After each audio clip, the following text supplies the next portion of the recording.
नमस्कार, खरी खरी में आप सभी का स्वागत है। मैं हूं आंचल। ममता बनर्जी ने एक बयान दिया और उसके बाद हंगामा मच गया। पश्चिम बंगाल में अब बीजेपी जो है वो किस तरीके से घबराई हुई है ये आपको बताएंगे।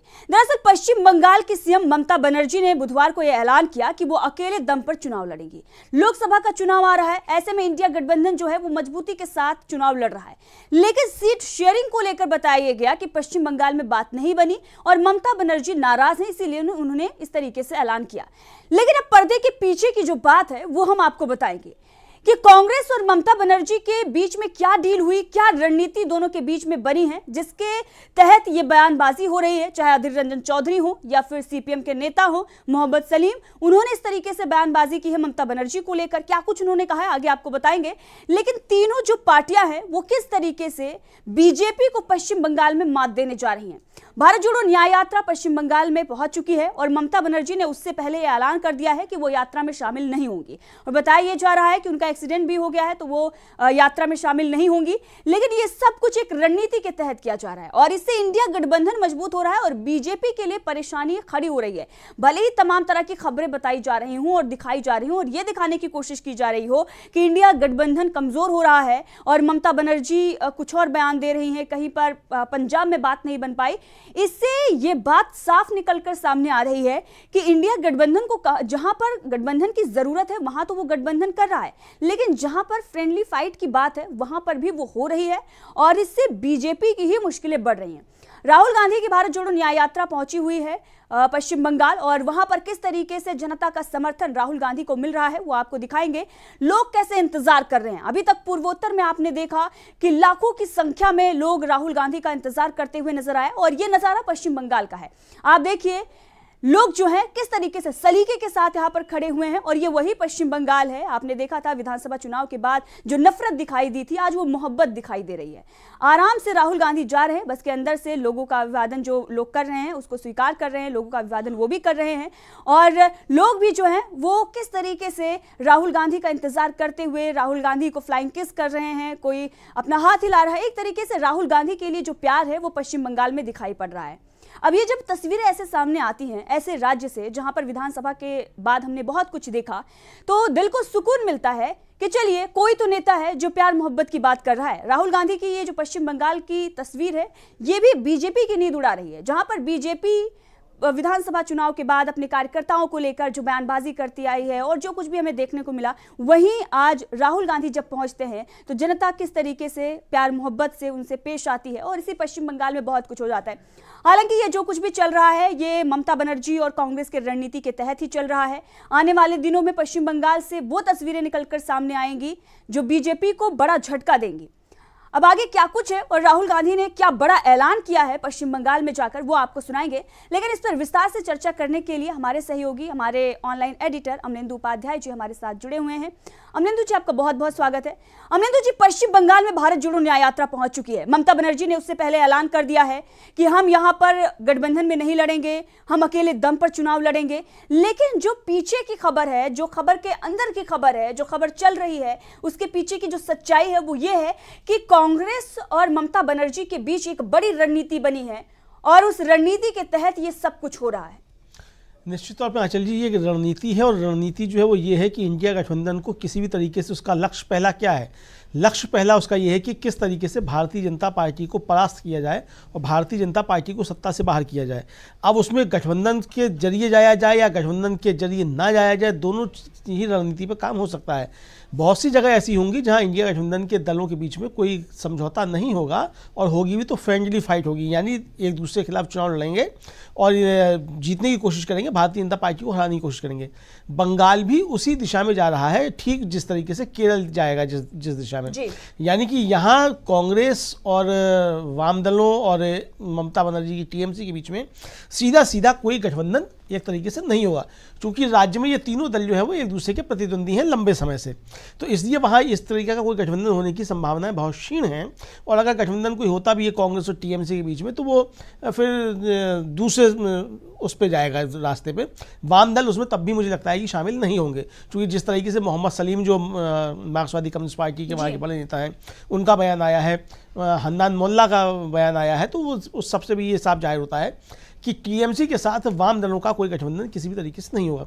तो ये एक रणनीति भी एक तरीके से है कि जिस तरीके से भारतीय जनता पार्टी वहाँ ध्रुवीकरण करके, और उसने पिछले लोकसभा चुनाव में अच्छी खासी सीटें हासिल कर ली थी, 18 के आसपास उसकी सीटें थी वहाँ, तो वो उसने जिस तरीके से हासिल कर लिया था, तो उसको कोई लाभ ना मिलने पाए, वह इस तरीके से ध्रुवीकरण भारतीय जनता पार्टी ना करने पाए, तो इसलिए वहाँ मुझे लगता है कि इस रणनीति पे ये दल जो है काम कर रहे हैं। तो यानी उनके बीच में आपसी संघर्ष भी होते रहेंगे और किस तरीके से भारतीय जनता पार्टी को वहाँ परास्त करना है, इस दिशा में भी काम होता रहेगा जी। तो दूसरी बात जो है कि ममता बनर्जी ने ये नहीं कहा कि इंडिया गठबंधन को वो छोड़ रही है या इंडिया गठबंधन में शामिल नहीं हो रही हैं। तो इसलिए जो है कुल मिलाकर के ये समझा जा सकता है कि ये एक रणनीति के तहत हो रहा है और भारतीय जनता पार्टी की जो है वो बेचैनी इससे बढ़ गई है।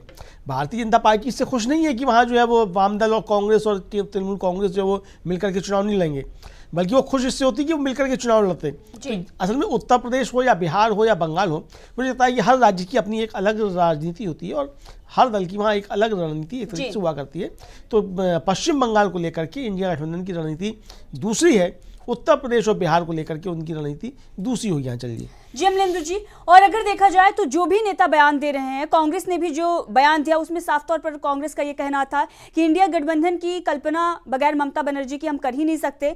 तो ममता बनर्जी बहुत ही अहम किरदार इसमें निभा रही हैं।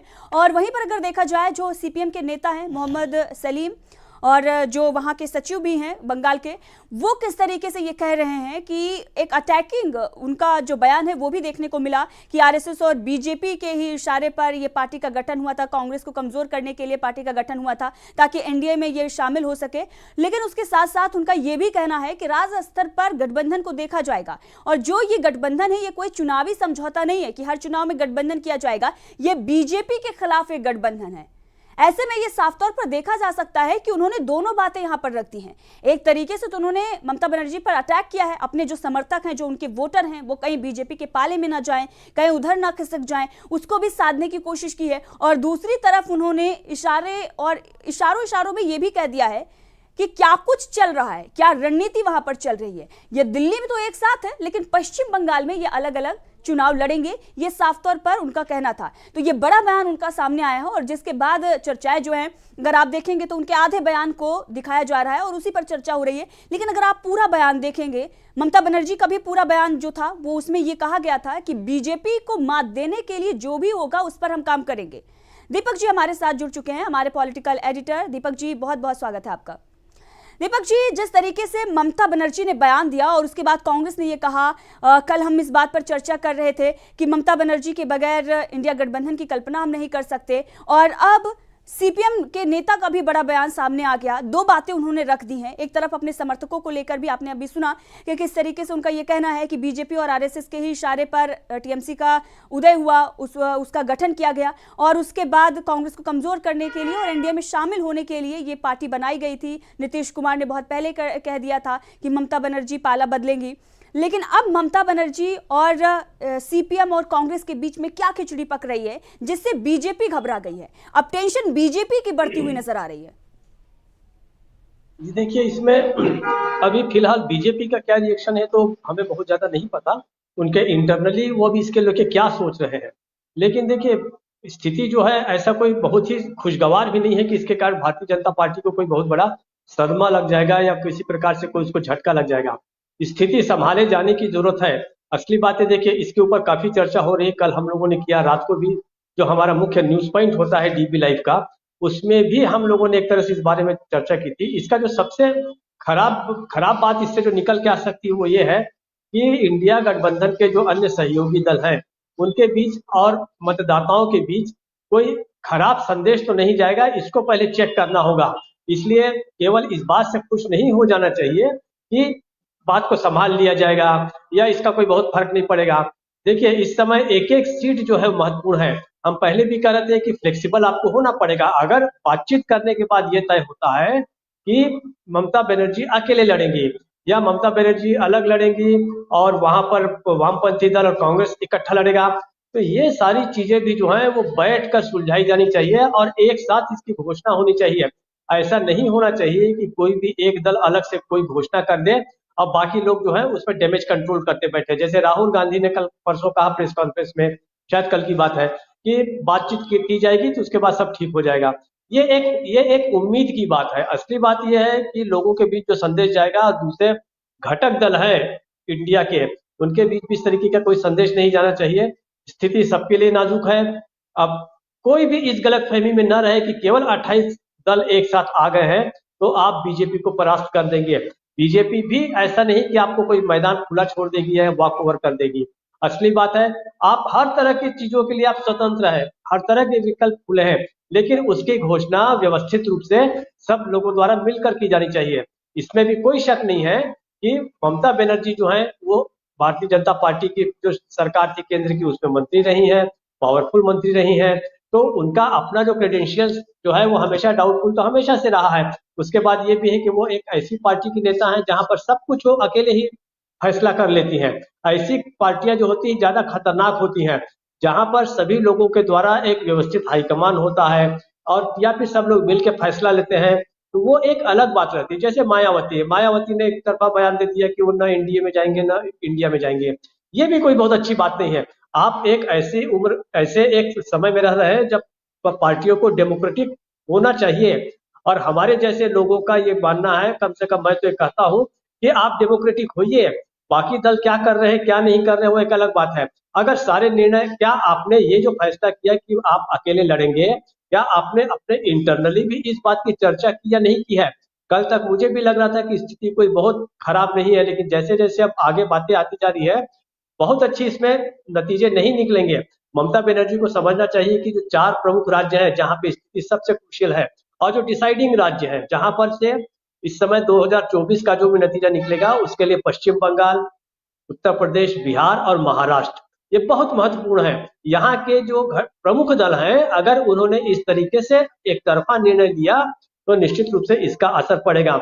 सबको खुशी होगी अगर ममता बनर्जी जो है अधिक से अधिक वहां पर सीटें लेके आ सके। इसका मतलब ये है कि आप जो है एक बड़ा ब्लॉक लेके आना चाहते हैं, मतलब वहां पे चाहे मान लीजिए आपको 25-30 जो भी जितनी भी सीटें मिलती हैं, उसके बाद आप एक नेगोशिएशन की स्थिति में आ जाएंगी, तो इस बात का क्या भरोसा है कि आप एनडीए से भी आगे जाके बातचीत नहीं करेंगे? भरोसा तब दिलाया जाता है कि जब आप 28 दल साथ हैं, तो आपको एक दूसरे के साथ मिलकर निर्णय लेने चाहिए और एक दूसरे के साथ साथ साथ में कोई भी घोषणाएं हैं, कोई भी ऐलान है, जो भी निर्णय लीजिए आप, हाँ या हाँ, नहीं तो नहीं, लेकिन आप उसको एक साथ उसको अनाउंस कीजिए। ममता बनर्जी जो एक तरफा अनाउंसमेंट किया है, ये निश्चित रूप से इंडिया गठबंधन के बाकी लोगों को परेशान कर सकता है। इस चीज से बचा जाना चाहिए। गठबंधन की राजनीति में आप एक तरफा अगर आपको चुनाव लड़ना तो आपको गठबंधन करने की जरूरत ही क्या थी? फिर तो आप पहले से गठबंधन में शामिल नहीं होते, कोई आपके ऊपर दबाव नहीं था, कोई कंपल्शन नहीं था। लेकिन जब आप जानते हैं कि देश इस स्थिति में खड़ा है, आप भारतीय जनता पार्टी को हराना चाहती हैं, आप, मेरा ये कहना है कि आप मिल के फैसला लीजिए, इंडिया गठबंधन को अपने विश्वास में लीजिए और उसके पहले अपनी पार्टी के अंदर जो है वो तो बातचीत कीजिए। वो तो हमें पता नहीं कि ये बैठक कब हुई या नहीं हुई, या एक तरफा ममता बनर्जी ने इस तरीके का फैसला ले लिया है। आप याद रखिए और ये समझना होगा हम सबको कि ममता बनर्जी उन नेताओं में है जो बहुत ही तुनक मिजाज और सनकी किस्म की मानी जाती है। वो अचानक क्या फैसला ले लेंगी, क्या बोल देंगी, इसके बारे में कोई भरोसा नहीं है, कोई गारंटी नहीं है, क्या कदम उठाएंगी। मेरा आज से नहीं, कम से कम 3-4 सालों से मैं लगातार कह रहा हूं कि सत्ता भारतीय जनता पार्टी की सरकार को अपनी विश्वसनीयता तो बाद में बनानी है, पहले जो है विपक्षी दल तो अपनी साख बनाए, अपनी विश्वसनीयता बनाए कि आप जो कहते हैं उस पे आप अमल करते हैं और आप उस पे आगे बढ़ते हैं। तो मेरा केवल यही कहना है पहले राउंड में कि आपको ऐसे निर्णय जो है मिलके लेने होंगे। आप मत होइए शामिल इंडिया गठबंधन में, लेकिन आप सूचित तो कीजिए। जिस तरीके से आपने सूचित किया कि हम इंडिया गठबंधन में शामिल होना चाहते हैं, वैसे ही बताइए कि हम अकेले लड़ेंगे, उसके ये कारण है। अब आगे देखते हैं इसका क्या नुकसान होता है, क्या लाभ होता है उन्हें। आंचल जी। बनर्जी से पहले अधीर रंजन चौधरी का बयान आया था, उसके बाद ममता बनर्जी ने बयान दिया है। इसका मतलब ये साफ है कि कांग्रेस को भी इस बात की खबर पहले से थी, और जो वहां पर राज्य कांग्रेस है, वहां पर जो प्रदेश इकाई है, वो शायद ममता बनर्जी से बातचीत कर रही हो और उनका अपना जो अलग मसला है वो चल रहा है। क्योंकि जब राहुल गांधी से इसको लेकर सवाल पूछा गया था तो राहुल गांधी ने साफ कह दिया था कि हमारे तरफ से भी कुछ बयानबाजी होती है, उनकी तरफ से भी कुछ बयानबाजी होती है, लेकिन हमारे जो पर्सनल रिलेशन है और जो दिल्ली की बैठक है उससे कोई इस पर कोई प्रभाव उस पर नहीं पड़ने वाला और सब कुछ ठीक चल रहा है, ऑल इज वेल की बात जो है वो राहुल गांधी की तरफ से कही गई थी और कांग्रेस भी लगातार इस बात की चर्चा कर रही है। प्रेस कॉन्फ्रेंस में जयराम ठाकुर ने भी यही बयान दिया। अब अगर लगातार कांग्रेस नेता इस तरीके से बयानबाजी कर रहे हैं, दैट मींस कि सब कुछ वहां पर सही है और ममता बनर्जी जो है एक रणनीति के तहत ही ये सब कुछ कह रही है। हालांकि दूसरी तरफ खबर ये भी है, बहुत सारी चर्चाएं इस पर भी चल रही है कि ईडी और सीबीआई का भी डर हो सकता है, इसकी वजह से ममता बनर्जी ने इस तरीके से बयान दिया है। लेकिन जो कुछ भी हो रहा है, अगर देखा जाए तो गठबंधन जो पश्चिम बंगाल में बन रहा था उससे नुकसान जो है गठबंधन को ही हो रहा था और बीजेपी को फायदा मिल रहा था।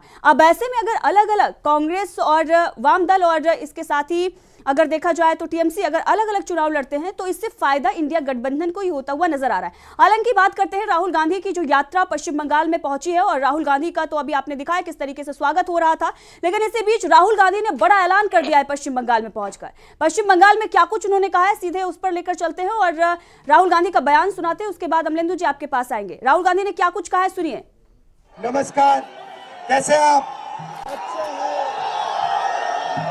देखिए, एक साल पहले हमने भारत जोड़ो यात्रा कन्याकुमारी से कश्मीर तक की 4000 किलोमीटर हमने नफरत के बाजार में मोहब्बत की दुकान खोलने का काम किया। अब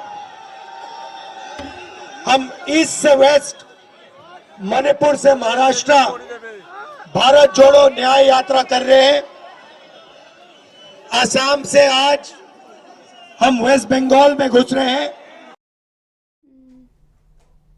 तो आपने सुना राहुल गांधी का यह बयान। राहुल गांधी किस तरीके से बड़ा ऐलान वहां पर कर रहे थे और बता रहे थे आरएसएस बीजेपी पर भी उन्होंने हमला बोला है।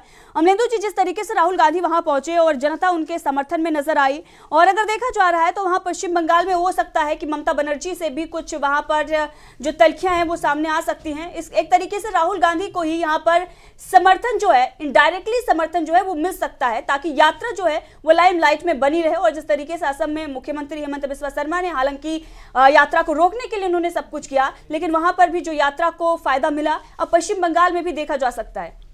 नहीं, देखिए, एक चीज़ तो स्पष्ट है कि राहुल गांधी की जो यात्रा निकल रही है, राहुल गांधी जिन लोकसभा सीटों से गुजरते हुए जा रहे हैं तो वो सीटें अधिकांश ऐसी हैं जहाँ पे कांग्रेस कभी नंबर 1, नंबर 2 या नंबर 3 रही है। जिस तरीके से मतलब कभी ना कभी वो कांग्रेस के गढ़ रहे हैं और पिछले लोकसभा चुनाव में वहाँ कांग्रेस बुरी तरीके से हारी, एक तरीके से कहा जाए तो ये एक तरीके से कांग्रेस के रिवाइवल के लिए यात्रा है। इससे ना कांग्रेस इनकार कर सकती है ना दूसरे कोई इनकार कर सकता है। जाहिर सी बात है कि कांग्रेस का रिवाइवल होता है तो उसका दबाव अपने जो साथी हैं उनके ऊपर भी पड़ेगा, जो विपक्ष के उसके सहयोगी हैं उनके ऊपर भी इसका दबाव होगा। तो हर राजनीतिक दल अपने का रिवाइवल करना चाहेगा, अपने को बढ़ाना चाहेगा, वो चाहे क्षेत्रीय दल हो, चाहे कांग्रेस हो, गठबंधन के जो भी दल होंगे वो सब चाहेंगे कि उनको ज़्यादा एक हिस्सा मिले। तो कांग्रेस भी चाहती है कि उसको ज़्यादा हिस्सा मिले और ज़्यादा उसको लड़ने को मिले। चूँकि बड़ी पार्टी, सबसे बड़ी पार्टी कांग्रेस है, पैन इंडिया पहुंच कांग्रेस की है और कांग्रेस को ही भारतीय जनता पार्टी से लड़ाई का नेतृत्व करना है। ये तो सारे जो इंडिया ब्लॉक के दल हैं वो सब इसको स्वीकार कर रहे हैं कि कांग्रेस को ही करना है। यहाँ तक कि ममता बनर्जी भी यही कह रही है कि कांग्रेस जो वो 300 सीटों पर लड़े पूरे देश भर में और भारतीय जनता पार्टी के खिलाफ 1-to-1 लड़ाई लड़े। तो यानी कि जो अपना ज़्यादा हिस्सा मांगना चाह भी रहे हैं क्षेत्रीय दल जो भारतीय जो कांग्रेस के साथ में हैं, वो भी ये समझते हैं अच्छी तरीके से कि 300 सीटों पर लगभग कांग्रेस को अकेले भारतीय जनता पार्टी से आमने सामने लड़ना है। तो अब कांग्रेस अगर 300 की बजाय 350 पर लड़ना चाहती है तो उसके लिए कांग्रेस को काम करना होगा। कांग्रेस उस पर काम कर रही है कि वो 300 नहीं 350 सीटों पर लड़ेगी पूरे देश भर में। जाहिर सी बात है कि उसमें थोड़ा सा हिस्सा जो है वो क्षेत्रीय दलों का कम होगा और बहुत सी जगहों पे कांग्रेस को अपना हिस्सा क्षेत्रीय दलों को देना होगा। मतलब वो गिव एंड टेक वाली स्थिति एक जो सीट शेयरिंग की होगी कुल मिलाकर के। लेकिन अगर ये कहा जाए कि मुद्दों को लेकर के और चुनाव बाद गठबंधन बना रहा है इसको लेकर के, ये एक तरीके से एकदम गठबंधन तय है और इसमें कोई एक तरीके से दोफार नहीं है। मोहम्मद सलीम का बयान जो आपने बताया, जो माकपा के बड़े नेता है, वहाँ के सेक्रेटरी भी हैं पश्चिम बंगाल के, तो मोहम्मद सलीम ने इसी तरफ इशारा किया कि भाई ये चुनाव मतलब गठबंधन जो है ये लोकसभा चुनाव को लेकर के, विधानसभा को लेकर के नहीं है। तो विधानसभा चुनाव में सब आमने सामने लड़ेंगे। निश्चित तौर पे पश्चिम बंगाल में वामदल और कांग्रेस का गठबंधन है और वो टीएमसी के खिलाफ जाकर के लड़ेंगे और उसी तरह की वहाँ राजनीति होगी। यही गलतफहमी जो अखिलेश यादव को हुई थी विधानसभा चुनाव में लेकर के मध्य प्रदेश में, वहाँ भी यही था कि ये गठबंधन जो है वो लोकसभा चुनाव को लेकर के है। राज्यों में सब अपने अपने तरीके से स्वतंत्र है, जिस तरीके जहाँ जिसके सामने जिससे लड़ना है वो लड़ेगा। तो लोकसभा चुनाव को लेकर के गठबंधन एकजुट है और वहाँ एक रणनीति के तहत जो है वो लड़ाई होगी। जी। अब इसमें कौन कहाँ कितना लड़ता है, अब हो सकता है कि इसमें एक दूसरे के खिलाफ बयानबाजियां भी हो। जाहिर सी बात है कि सीट शेयरिंग को लेकर के अगर चीज़ें होंगी तो हर दल अगर अपना बड़ा हिस्सा चाहेगा तो वो चाहेगा किस आधार पर, यही बता के ना कि दूसरा दल जो है वो उसके सामने वहाँ कमज़ोर है। तो बंगाल में टीएमसी बताने की कोशिश करेगी कि कांग्रेस वहाँ कमज़ोर है और टीएमसी मजबूत है। कांग्रेस बताने की कोशिश करेगी कि कांग्रेस अब वहाँ मजबूत हो चुकी है और टीएमसी से वो अपने ज़्यादा हिस्सा लेना चाहेगी वहाँ। तो ये परिस्थितियाँ मुझे लगता है कि सारे राज्यों में सारे दलों के बीच में होगी। कोई अपने को मजबूत बताएगा और कोई दूसरे को जो बताएगा कि नहीं हमने अब यहाँ अपनी बढ़त बढ़ा ली है। लेकिन वो तय तो होगा लोकसभा चुनाव में जाकर के, जब आप चुनाव में जाएंगे। तो ये सीट शेयरिंग की मुझे लगता है कि लड़ाई है कुल मिलाकर के, ये गठबंधन की लड़ाई जो है वो नहीं है किसी तरीके से। तो सीट शेयरिंग को लेकर के आपस में निश्चित तौर पे इख्तलाफात होंगे, मतभेद होंगे और वो मतभेद जो है वो कायम रहेंगे। हो सकता है बहुत सी जगहों पे प्रत्याशी जो है वो सीट शेयरिंग के बाद भी आमने सामने लड़े एक दूसरे के सामने, जो यहाँ पे सीट शेयरिंग नहीं हो पाएगी। बहुत सी सीटें ऐसी हो सकती हैं जहाँ दोनों दल जो हैं या तीन दल जो हैं इस गठबंधन के वो आमने सामने लड़ें और मजबूती के साथ लड़ें, ऐसा भी हो सकता है। लेकिन वो इसका असर कोई जो है वो गठबंधन पे पड़ेगा पूरे देश भर के पैमाने पे, ऐसा होने ज़्यादा नहीं जा रहा है जैसा कि नैरेटिव बनाने की कोशिश की जा रही है। तो यहाँ असली बात जो है वो ये है कि इस चीज़ को समझने की आवश्यकता है, जो नैरेटिव भारतीय जनता पार्टी और जो एक तरीके से कॉर्पोरेट मीडिया है वो जो नैरेटिव बनाने का प्रयास कर रहा है कि इंडिया गठबंधन टूट गया और इसमें फूट पड़ गई। तो ये टूट और फूट नहीं है, ये रणनीतिक पहल है एक तरीके से, और झगड़ा सीट शेयरिंग को लेकर के है, जो कि एनडीए जो कहा जाता है, जो एनडीए है अब वो कितना है कितना नहीं है उनके बीच में नहीं हुआ है। जो आरजेडी के सांसद है मनोज झा, उन्होंने सवाल किया कि भाई आप हमसे पूछ रहे हैं कि कहाँ सीट शेयरिंग हो गई, आपने एनडीए से पूछा उनकी कहाँ सीट शेयरिंग हो गई। बिहार को लेकर के या महाराष्ट्र को लेकर के या जहाँ भी उनके दल हैं, इंडिया ब्लॉक में तो 28 दल ही हैं, एनडीए में तो 38 दल बताए गए थे कि 38 दल हैं। तो 38 दलों के बीच में क्या सीट शेयरिंग हो गई, उनकी कोई बात आ गई? तो अगर यहाँ चीज़ें हो रही हैं तो यहाँ लेकर बताना टूट गया और एनडीए एकजुट है क्या? भाई वहाँ तो चाचा भतीजे आपस में लड़ रहे हैं हाजीपुर सीट को लेकर के। एलजेपी जो है पशुपतिनाथ पारस और चिराग पासवान, वो आपस में लड़ रहे हैं कि दोनों दावा कर रहे हैं कि हम वहीं से लड़ेंगे।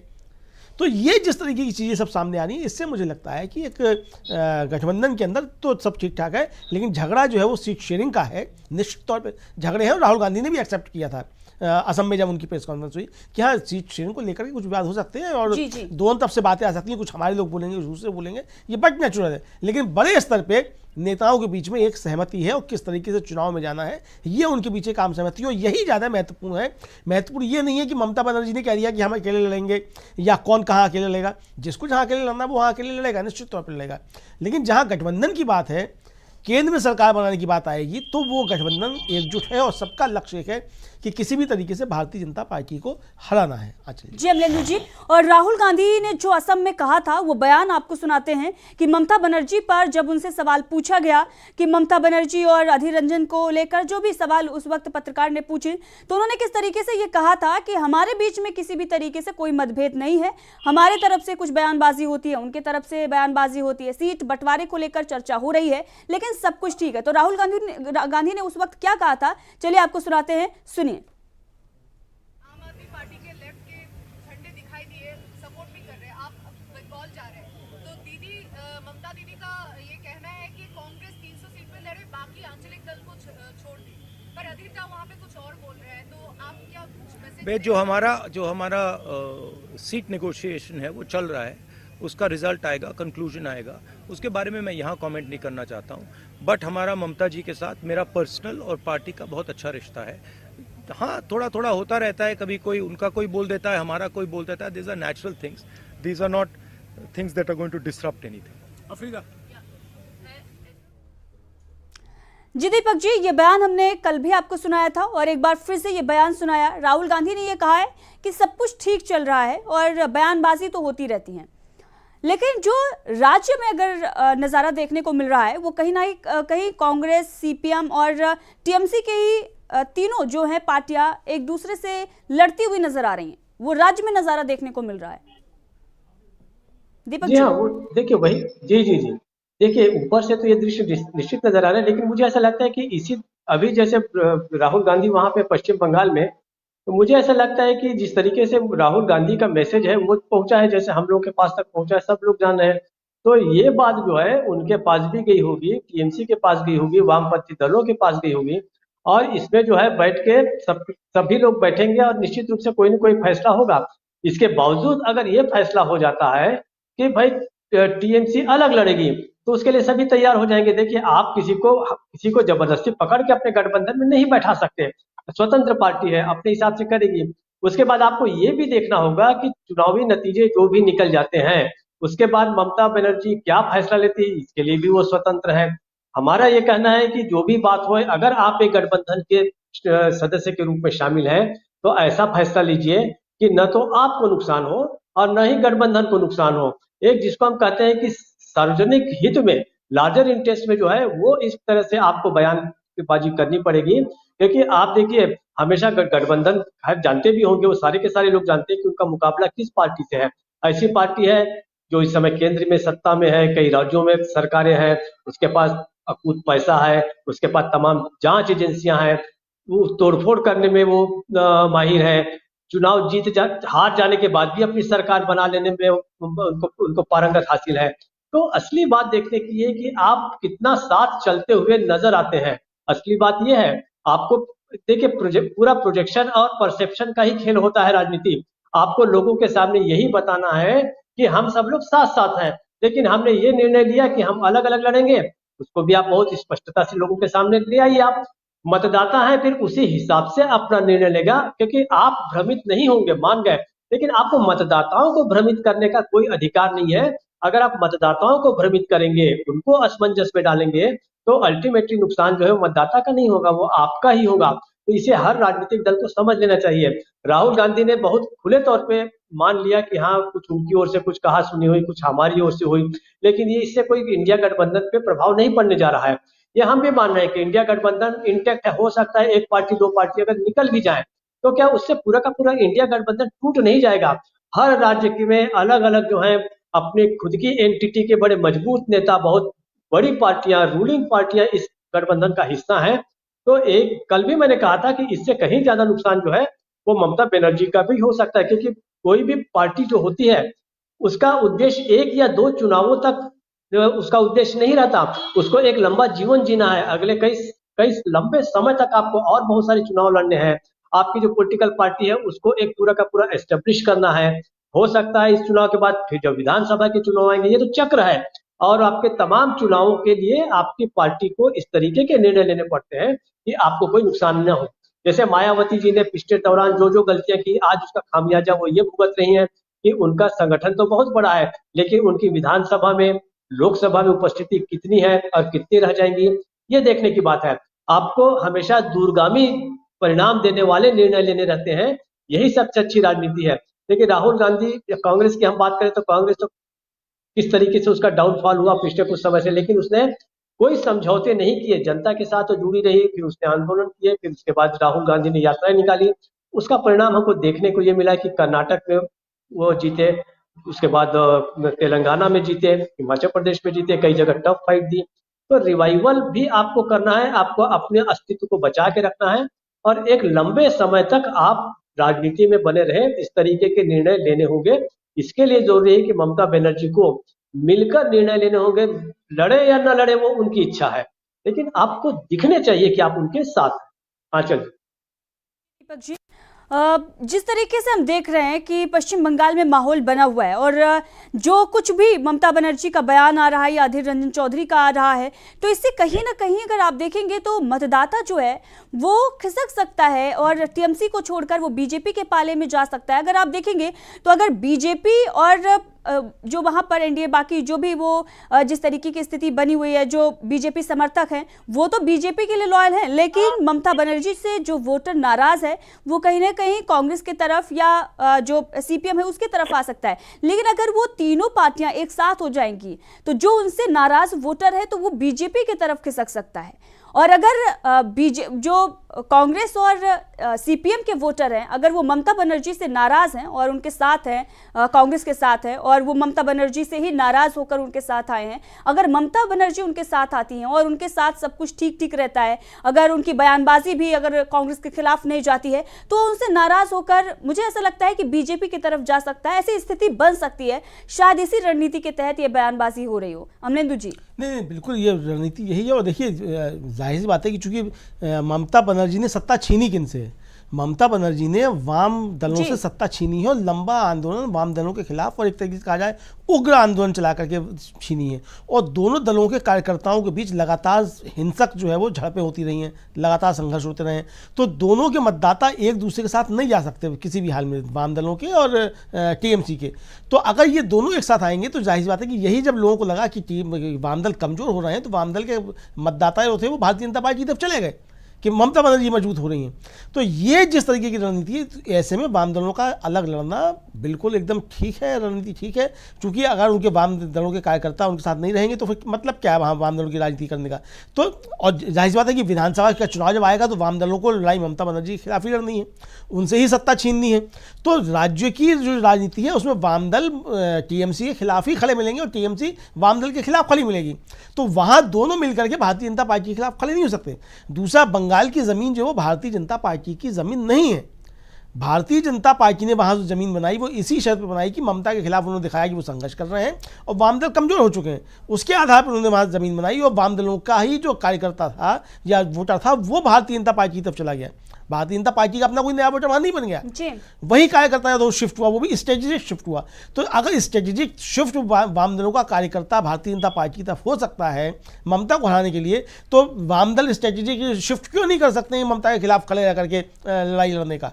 ठीक है, जब केंद्र में बात होगी, देखिए मुझे अच्छे तरीके से याद है 1989 का जब लोकसभा का चुनाव हुआ तो वाम दलों का भी जनता दल के साथ में गठबंधन था और भारतीय जनता पार्टी भी था, लेकिन वाम दलों और भारतीय जनता पार्टी का गठबंधन नहीं था, दोनों एक दूसरे के खिलाफ लड़े।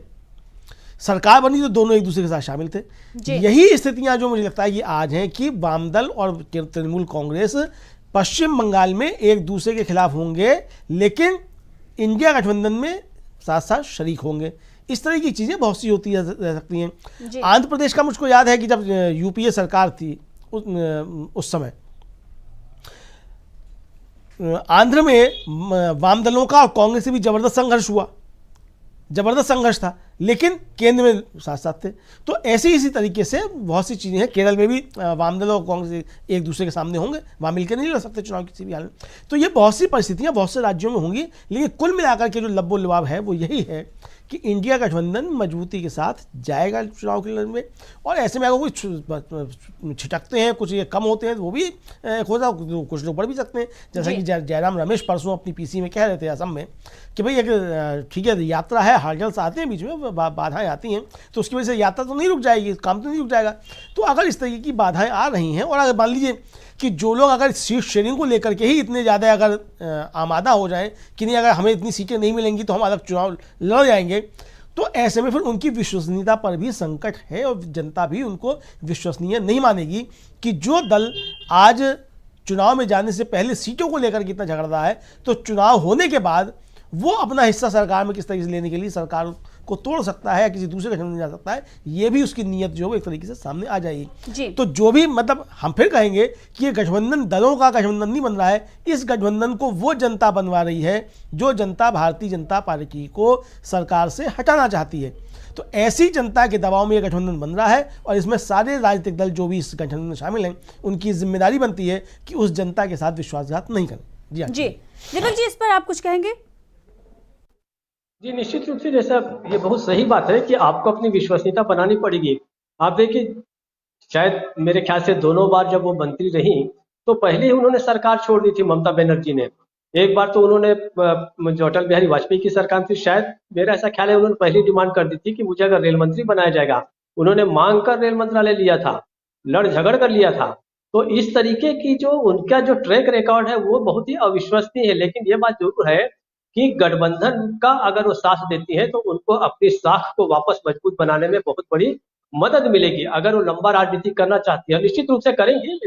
मतलब उनके क्रेडेंशियल पे ऐसा वो शक नहीं है, उनकी जो कमिटमेंट है, उनका जो लड़ाकापन है वो बड़ा जबरदस्त है।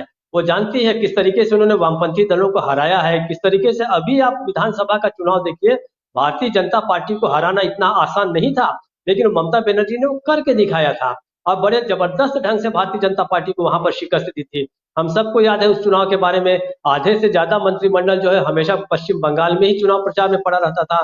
मोदी हैं, शाह हैं, कौन सा ऐसा बड़ा नेता नहीं था जिसने जाके ममता बनर्जी के खिलाफ भाषण न दिया हो। और ममता बनर्जी को व्यक्तिगत रूप से आप याद कीजिए, दीदी ओ दीदी जैसे वो जो जुमले तक फेंके गए थे। तो इस तरीके, इसके बावजूद उनका जीत कर आना बताता है कि बहुत ही पुख्ता जमीन पर खड़ी हैं।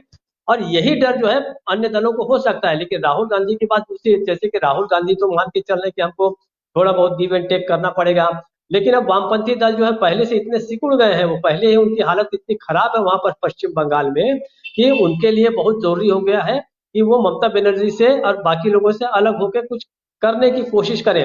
कांग्रेस निश्चित रूप से अब इंडिया गठबंधन का वो प्रमुख दल होने के कारण उनके साथ उनका जुड़ा रहना भी आवश्यक है। तो इन सब चीजों के कारण, लेकिन मुझे ऐसा लगता है कि जो पश्चिम बंगाल की यात्रा है, अब हम देखते हैं इसमें क्या होता है, कि उसमें क्या तृणमूल कांग्रेस के कोई नेता भी आते हैं उनका स्वागत करने के लिए, क्या राहुल गांधी ममता बनर्जी की मुलाकात कहीं हो पाती है या किसी नेता के थ्रू हो पाती है, ये देखना पड़ेगा। मैं ये नहीं कहता कि आशाएं सब खत्म हो गई हैं, हमेशा बातचीत और संवाद के जरिए हर रास्ते खुले रहते हैं, हमको इंतजार करना पड़ेगा। आपका बहुत बहुत धन्यवाद इस मुद्दे पर विस्तार से चर्चा करने के लिए। अमलेंदु जी, आपका भी बहुत बहुत धन्यवाद, और धन्यवाद हमारे तमाम दर्शकों का। आप देख रहे हैं किस तरीके से पश्चिम बंगाल में रणनीति के तहत इंडिया गठबंधन काम कर रहा है, और आने वाले लोकसभा चुनाव में इसका परिणाम जो है वो देखने को मिलेगा। लेकिन उससे पहले जो बयानबाजी चल रही है, हालांकि जो बयानबाजी की जा रही है वो सब कुछ प्लान पहले से ही हो चुका है और उसके तहत ये बयानबाजी हो रही है, और सब कुछ इंडिया गठबंधन के मजबूती को देखते हुए ही किया जा रहा है। आने वाले दिनों में क्या कुछ होता है और क्या कुछ पश्चिम बंगाल में आगे रणनीति बनती है,